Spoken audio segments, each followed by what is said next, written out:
From the Cleveland County Courthouse in Norman, Oklahoma, I'm Dave Morris. It's week 2, day 5 of the Oklahoma Opioid Trial. This morning began with about 9:25. State Attorney Brad Beckworth continued his questioning of Kimberly Deem-Eshleman, the designated corporate representative of Johnson & Johnson and Janssen Pharmaceuticals, the defendants in this case. You'll remember last week the state introduced evidence of thousands of call notes from Johnson & Johnson's sales representatives. They used medical studies paid for by Johnson & Johnson to market their opioids to doctors. The state says that created a public nuisance, and that puts the defendant on the hook for billions of dollars related to the opioid epidemic in Oklahoma. On Monday, the line of questioning included Johnson & Johnson's training, marketing, branding, when its website was taken down, and media talking points. Here's some of the highlights. Did you teach your sales reps about what cash business signals in a pain clinic? I don't believe so, no. Well, you know what it means, don't you? You know that cash, in a large cash business, signals high prescriber and potentially a pill mill, right? Not necessarily. Oftentimes a cash business can be in some of your rural areas where patients may not have insurance. Man, you understand that when your sales reps go into a pill clinic or pain clinic and it is a large cash business of high prescriptions, that is a red flag. True? Again, I would say not necessarily. Did you train them that? Did we train them what? Well, you didn't train them in addiction. Did you train them in red flags of pill mills like cash? Not that I'm aware of, no. It appears she sees that they are prescribing other medications in the long-acting opioid category. So those are folks that usually have our patient population, and that's who she would want to educate around the benefits and risks associated with, in this case, Nucynta and Nucynta ER. Did you just say that folks running those kinds of clinics with cash businesses are the kind that have your target patient population? Is that what you just said? Your Honor, it's been asked and answered. I'm going to overrule. Is that your testimony?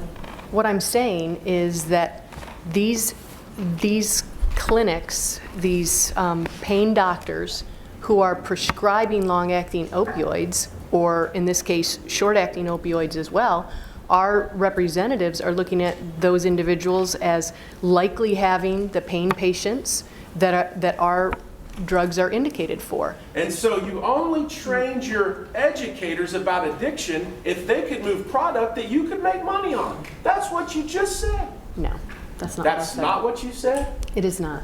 You didn't just say that she wouldn't have done it because you didn't have an addiction drug?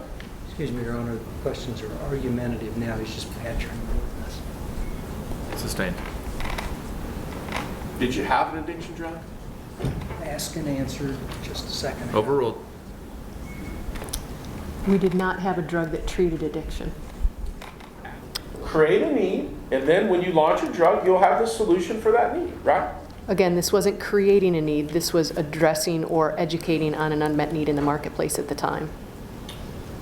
Did we not have enough opioids at that time? We still had an undertreatment of pain. Well, that's interesting because Oxy launched at the end of 1995 and you launched Duragesic back in 1991. And we're in 2007. You've had thousands and thousands and thousands of sales reps calls, quote, educating physicians here in Oklahoma. And yet we still got mismanaged and undertreated pain, right? It appears that we did, yes. The objection to the speech, again, Your Honor, if we just ask questions, we get through this so much faster. Objection sustained. If we turn to unbranded mainstream media pitch, women are feeling the pain. Study says what every woman needs to know. And there we see it again. News hook. See that word? I do. Gender difference. Study in Journal of Pain. Right? I see that, yes. You understand how badly affected and impacted women between the ages of 35 and 54 are in this state with opioid addiction? I do not. Did we need a news hook to tell women to use more opioids in 2012 in this state? Did we need that? Again, I believe that this is a talking about women and the undertreatment of pain for women. Let's go to the next one. More testimony expected to begin Monday afternoon and continue all week long and several weeks into the summer. You can follow along. You can watch at oklahoman.com. Our Randy Ellis is in the courtroom. You can follow his coverage every day in the Oklahoman and also online at oklahoman.com. From the Cleveland County Courthouse, I'm Dave Morris.